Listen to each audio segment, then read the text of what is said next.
안녕하십니까. 위클리 부동산 데스크를 맡고 있는 건설부동산 부장 이근호입니다. 너무 오랜만에 찾아뵙게 됐습니다. 우리 김 PD가 무언가를 획기적인 걸 준비하던 게 있어서 초기 반응이 아직 나쁘지 않은 게 조회수 대비 구독자가 꽤 유입이 많더라고요. 한 줄 평입니까? 깔끔한 그래픽과 영상미가 돋보였다. 하지만 집주인이었다면 아팠겠다. 현실이니까 인정은 하시겠지만 너무 깔끔한 그래픽과 영상미에 덧붙여져서 금액이 떨어진 게 보이니까 좀 마음에 확 다가오지 않겠습니까? 그렇죠. 그런 걸 얘기한 거고요. 네, 반등하거나 상승할 땐 또 그럼요. 네, 그게 또 반대로 보여질 수 있으니까요.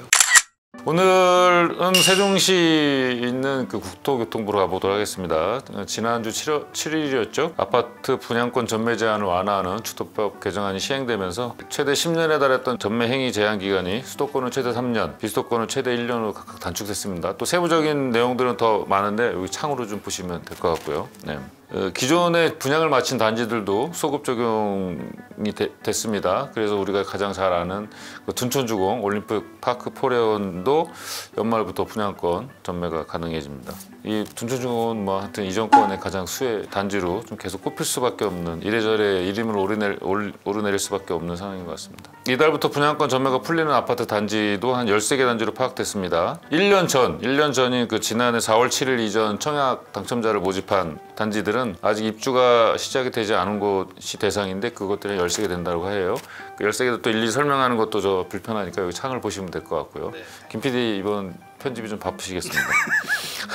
이 사실 분양권 거래가 그 부동산 규제가 가장 아주 심했던 문재인 정권에는 뭐 거의 냉각돼 있었다고 봐야죠. 아까 말한 대로 뭐 그 최대 10년에 달했던 전매 행위가 제한 기간이 있었기 때문에 사실상 분양권 거래가 불가능했다고 봐야겠죠. 윤석열 정부 출범 이후에 이제 규제 완화 기조가 뚜렷해지면서 이제 특히 이제 지방 같은 경우 전매 기간이 길지 않다 보니까 늘어나기 시작했는데 규제 완화도 있었고 가격 하락이 약간 좀 두드러지게 나타나니까 분양권을 팔아야 되냐 말아야 고민하던 거래들이 좀 많이 늘었다고 봐야겠죠.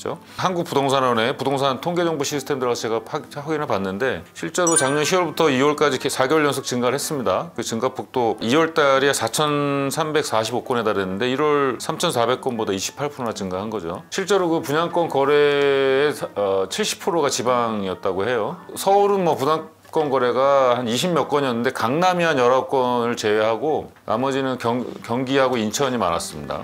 근데 문제는 이제 분양가보다 매매가격이 더 낮은 마이너스 프리미엄, 일명 마피 거래가 문제가 되겠죠. 분양권을 내가 이걸 집을 최종적으로 다 잔금까지 내서 세금까지 다 낸 다음에 자기 소유로 할 것이냐, 아니면 집값은 떨어지는 것 같은데 그냥 분양권을 파는 게 낫지 않을까라는 고민에서 파는 사람들은 뭐 그 일상적인 거래일 수가 있는데, 소위 마피 거래라는 거는 부동산 시장 불황의 단면을 극명하게 보여주는 거라서 인천 서구 검암역 로얄파크 시티 프로지오 같은 경우 뭐 이게 실제 거래된 거 실거래가 기준을 직방에서 받아본 건데 3월에 이제 거래가 됐는데 분양가는 5억 5천이었고 실제 분양권 전매된 건 5억 3,900만 원이었습니다. 그 미추홀에서도 2천만 원 이상 내린 분양권 거래가 있었어요. 직방한테 제가 자료를 받아본 건데 국토교통부 분양권 실거래가 자료하고 자체 아파트 데이터 거래를 분석한 거를 자료를 좀 보내줬는데 올해 1분기 지방광역시 마피 거래 비중이 34%였어요. 이게 전년 동기 소위 말하니까 작년 3월보다 3월 25%보다 큰 폭으로 증가한 겁니다.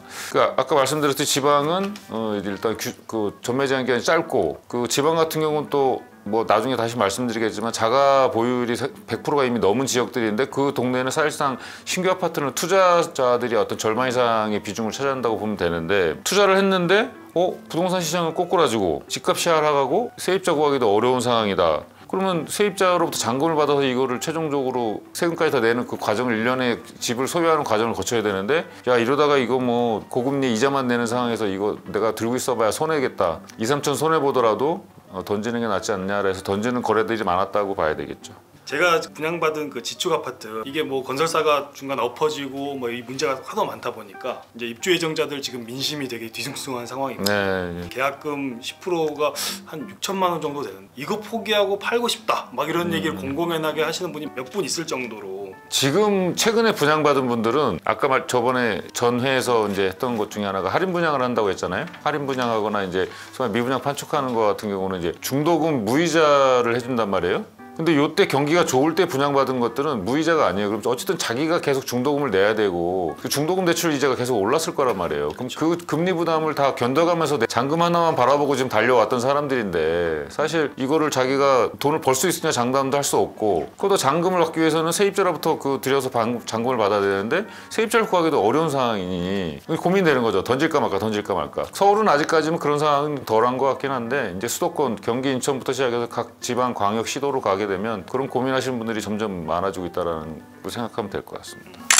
그게 또 되게 우픈 현실이 있어요. 국토부가 어쨌든 분양권 전매 제한을 완화했는데 실거주 의무를 없애는 주택법 개정안은 또 국회에 계류 중이거든요. 그러니까 시행령 일부 개정안은 정부 부처에서 일부 입법력을 통해서 고칠 수 있지만 법 개정안 같은 건 국회 권한이잖아요. 국회에서 통과가 돼야 되는데 이 실거주 의무를 없애는 주택법 개정에 계류돼 있다 보니까 실거주 규제는 계속되는 겁니다. 그러니까 예를 들어서 그 입법이 제대로 이루어져서 이게 분양권 전매 제한이랑 같이 개정이 됐다면 지금 분양권을 파시는 분들은 그 세입자를 받을 수가 있는 거예요. 잔금을 받고. 근데 이제 입법이 무산돼서 계속적으로 계류 상태다. 전매가 가능한 상황이 됐음에도 불구하고 실거주 의무에 발이 묶여서 전세를 줄 수가 없는 거죠. 그래서 국토부도 이 생각을 하니까 연내 입법이 가능하도록 국회와 협의하겠다라는 코멘트만 날린 상태입니다.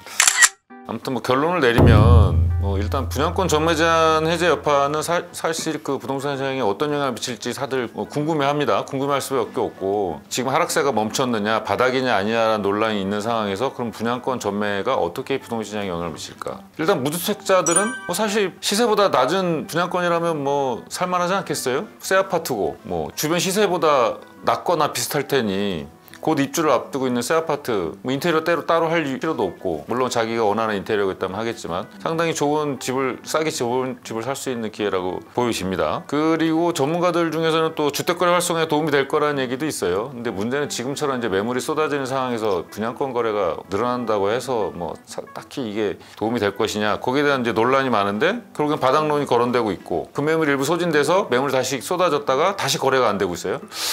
가격을 좀 낮춰서 다시 내볼까 하면서 금매물이 또 늘어날 가능성이 있고 그 와중에 분양권이 나오면 분양권이 팔리겠어요? 요새 또 역전세 대란이니까 세입자 구하기 어렵겠네? 그러면 나도 마이너스 프리미엄으로 또 내놔야 되나? 그런 것들이 계속 시장의 가격 하락에 영향을 줄 수 있는 여지가 많다라는 얘기가 꽤 많아요. 실수요는 이게 늘어나는데 한계가 있는 것 같고 집값이 막 올라갈 때나 늘어나는 것 같고 투자 수요가 회복되는 게 아닐까 하는 생각이 듭니다. 그렇죠. 그 투자 수요를 회복시키기 위해서 정부가 이제 각종 규제를 완화시킨 거죠. 이 우리나라 자가 보유를 보면 지방 같은 경우 120%라는 얘기가 있어요. 100%를 이미 넘어선 상황이라는 거죠. 그러면 이미 지방에는 지금 분양되는 것들을 과연 감당할 수 있느냐? 결국은 투자자들이 있고 그 투자자들이 갈아타기 수요를 포함한 어떤 투자자들이 있고 두세 채 사들인 다음에 임대사업 하는 사람들 이런 사람들이 있기 때문에 돌아가는 시장이었다고 봐야 되거든요. 세력이 필요하다는 거죠. 그걸 또 정부가 알아서 규제를 완화하는 걸 테고. 민주당이 어쨌든 아직까지 다수니까 이게 실거주 의무가 안 풀리면 지금 분양권 전매 제한 해제를 해봤자 별로 의미가 없는 거잖아요. 없는 거죠. 라고 생각하면 민주당의 입장에서는 내년에 총선도 있고 여기서 정부의 힘을 계속 빼는 모습을 연출하려고 의도를 한다고 하면 허용을 해주지 않을 것 같은 생각도 드는데 부장님 생각은 어떠신가요? 이게 일단 2월에 발의됐는데 아직 상임위에서 논의조차 안 되고 있단 말이에요. 근데 이제 아무리 여서야 되고 하더라도 지금같이 또 경제 위기 상황에서 다수를 차지하는 야가 민생과 관련된 민생 그 현안에 대해서 무조건 목리를 부릴 수는 없잖아요. 필요한 입법들은 거국적으로 협력하는 거는 당연한 거거든요. 근데 과연 야당 입장에서 이 실거주 의무를 없애는 주택법 개정안이 민생 현안이냐 아니냐를 판단할 거 아니에요? 근데 그게 굳이 지금 경제위기가 큰 상황이 있나라고 하면서 사실 협의를 잘 안 해준다면은 중요한 건 그거 같아. 민생 현안이냐 그런 차원에서 보면 글쎄 그럴까? 이렇게 야당 입장에 그렇게 생각할 가능성이 높지 않을까 싶기도 해요. 3주 만에 부동산 위클리 데스크를 진행해봤더니 이 만만치 않네요. 위클리 부동산 데스크를 마치도록 하겠습니다. 다음 촬영은 언젠가요? 저는 지금 2주 뒤를 사실 생각하고 있어요. 그렇습니다. 2주 뒤에 알차게 준비해야겠네요. 2주 뒤에 우리 구독자분들께서 궁금해하실 만한 아이템을 두고 다시 찾아뵙도록 하겠습니다. 지금까지 시청해주셔서 감사합니다.